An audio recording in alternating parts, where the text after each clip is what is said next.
Today, we're in Sydney, Australia, taking the train from the beach to the Blue Mountains to ride the world's steepest railway.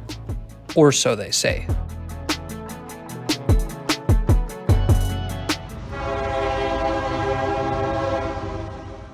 When my brother Bear and I were little kids and growing up in Japan, we once visited Sydney, Australia. I must have been 5 or 6, but nevertheless, we have some notable memories from that trip. Seeing wallabies and cockatoos, riding the ferry, and seeing the opera house while the captain announced that there were whales spotted nearby. Finding Nemo had just come out, so seeing all these places from the movie in real life was blowing our young minds. There's one thing that we both distinctly remember, a day trip out to the Blue Mountains, where we rode what we were told was the steepest train in the world. Well, I was a young rail fan even back then, so you can imagine I was quite impressed. This memory stuck so much with the both of us that when Bear had the opportunity to go back to Australia last year, he took a trip back to the Blue Mountains to ride that train again, and he's taking us along with him.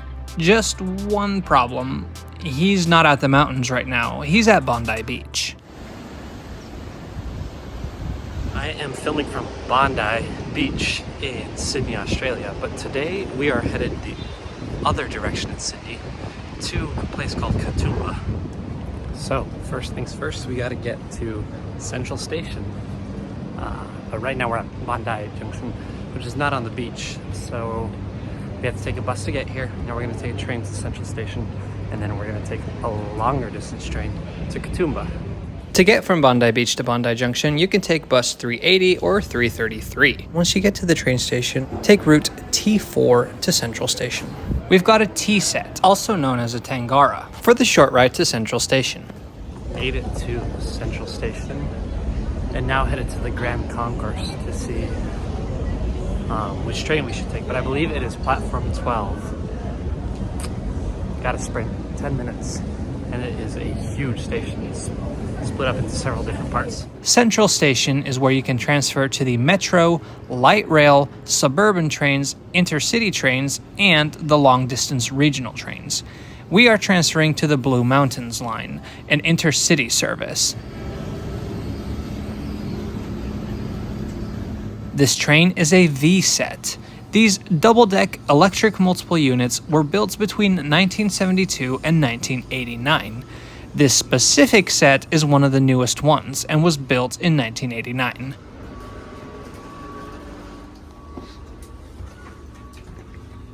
We are taking the train from Sydney Central Station to Katoomba, a distance of 109 kilometers, which will take 2 hours.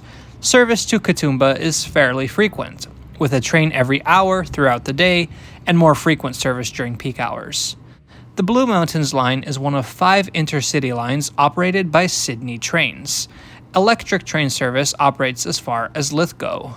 Beyond that, a few times a day, there is a diesel intercity train known as the Bathurst Bullet, which runs to Bathurst.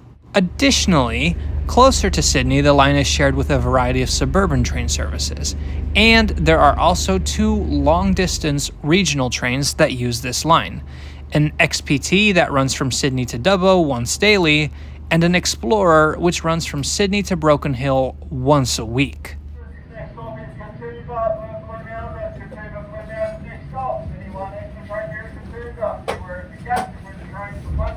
Fun fact, in the opposite direction, so towards Sydney, one early morning train is called the Fish, and another early morning train is called the Chips.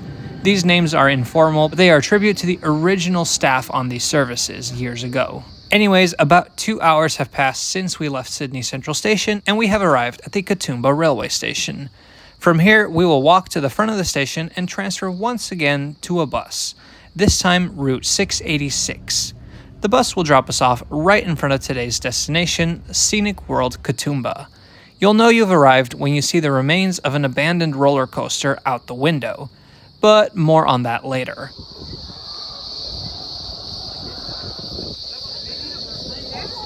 Made it to Scenic World, where there's a dinosaur exhibition happening, but I think we're pretty close to the train here, the Katoomba Scenic Railway. So we're gonna go past the ticket counter and hop on board. Let's buy a ticket. The cheapest day pass option is 61 Australian dollars, and it allows for unlimited rides. Scenic World is located in the Blue Mountains region and has a number of fascinating transportation modes to let tourists experience the natural beauty of this part of New South Wales. We'll take all of them today, but we've come here specifically to ride the train, so let's do that first.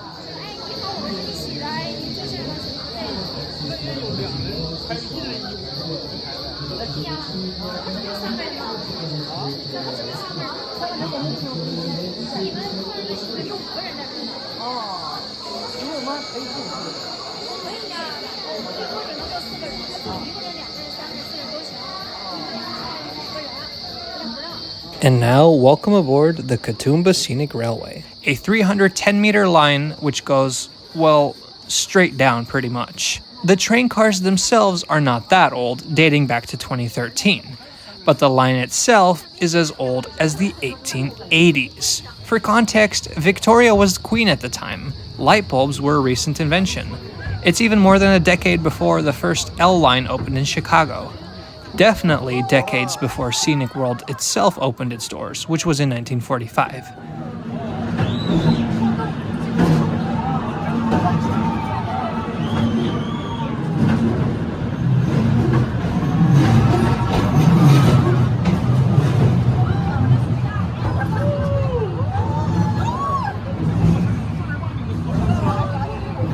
The Scenic Railway first opened as a mining railway, hauling coal and oil shale from the bottom.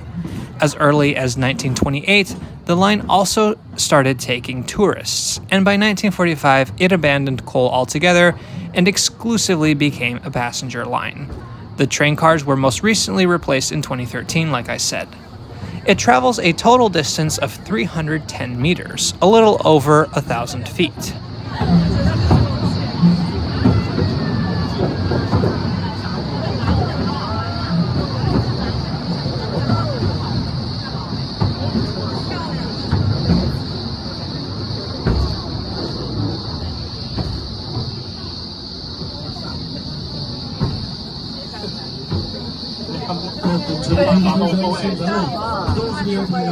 But its claim to fame, of course, is how steep it is. At its steepest, the tracks are inclined at 52 degrees, or 128%. You can tell that the train is flexible, so that it can handle the sharp changes in incline. Scenic World claims that this is the steepest railway in the world. Some people dispute that, but I'll discuss it next time we ride the train in a few minutes. We'll be back, don't worry.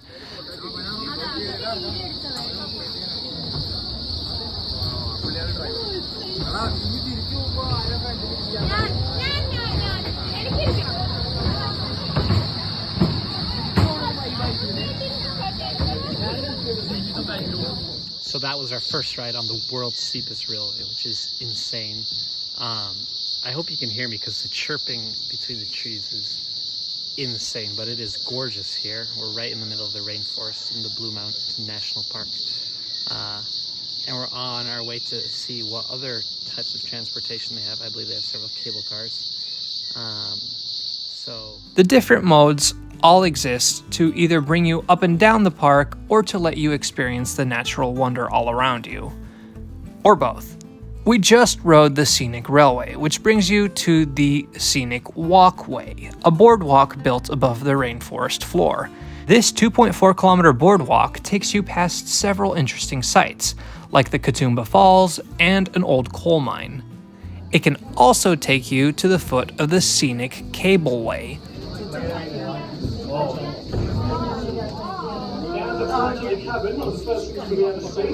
Is Katoomba Falls, so it's just to the front of you, alright, you can see it there. So that is Katoomba Falls. Definitely not a legal waterfall, but it is certainly a tall waterfall. It's about 220 metres tall, and it's never stopped flowing. Opened in 2000 and refurbished in 2018, this used to be called the Scenicender, but they renamed it to what I think is a much better name. It's your traditional aerial tram, a large cabin fixed to a cable that takes people from the bottom of the cliffs up 200 meters to the top. As the name implies, the Scenic Cable Way is another great way to take in all the views.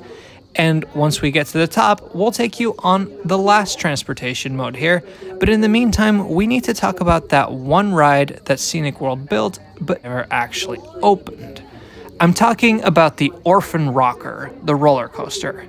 If you're thinking to yourself, that's a horrible name for a coaster. Well, if it's any help, it was named after Orphan Rock, one of the famous rock formations here in the park. The Orphan Rocker was going to be a roller coaster that brought guests right up to the edge of a cliff. Construction started in 1984, but the ride never opened. You can see remnants of it in the park, though parts of it have now been dismantled. The owners of the park initially claimed that the delayed opening was due to safety concerns, but for years they kept promising that it would eventually open. There are even videos of people riding the coaster, presumably on test runs.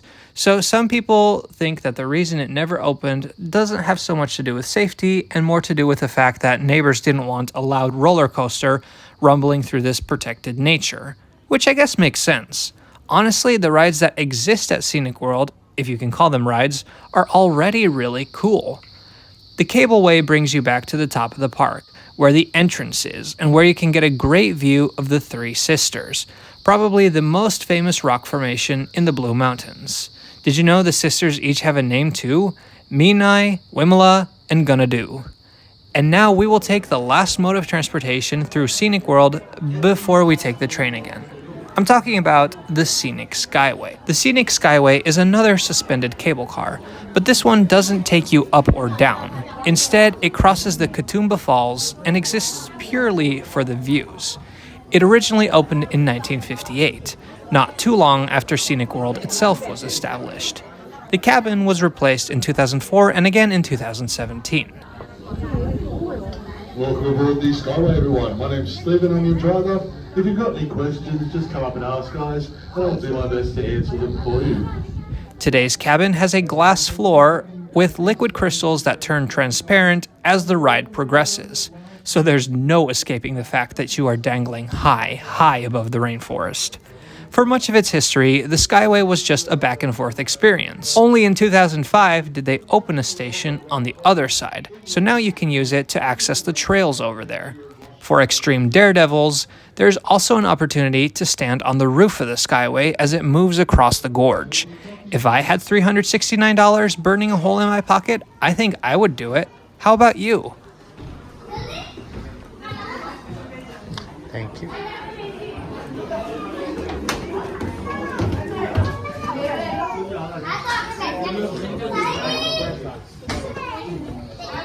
We're back at the main station, and since the day pass covers unlimited transportation rides, let's go up and down the Scenic Railway again.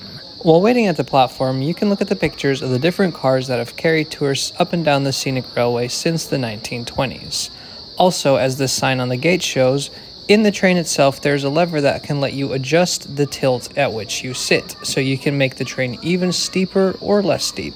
Let's take it back to kindergarten age me for a sec. I remember riding this train, and on the ride there were two kids behind us, about similar age. When the staff member said that this was the world's steepest train, these kids went, "No, that's not actually true." And not really wanting them to burst my bubble, I just said, "Yes it is," and I brushed it off. Even back then, I didn't like know-it-alls. That's exactly why I started making informational and advocacy videos and became one myself. But truth be told, they kind of did have a point.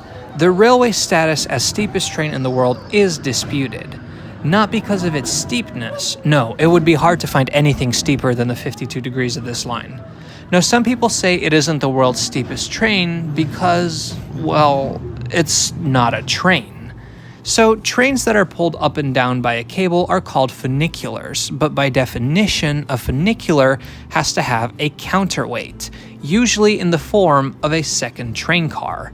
The Katoomba Scenic Railway does not have that. There's only one car and one track. The cable is moved by a winch. So technically speaking, it is an inclined elevator. This is why people argue that the title for steepest railway in the world cannot go to the Katoomba Scenic Railway, but it should go to the Stoßbahn funicular in Switzerland instead.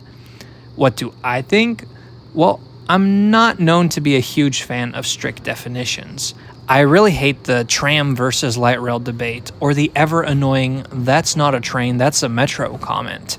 To me, the Katoomba Scenic Railway looks like a train, acts like a train.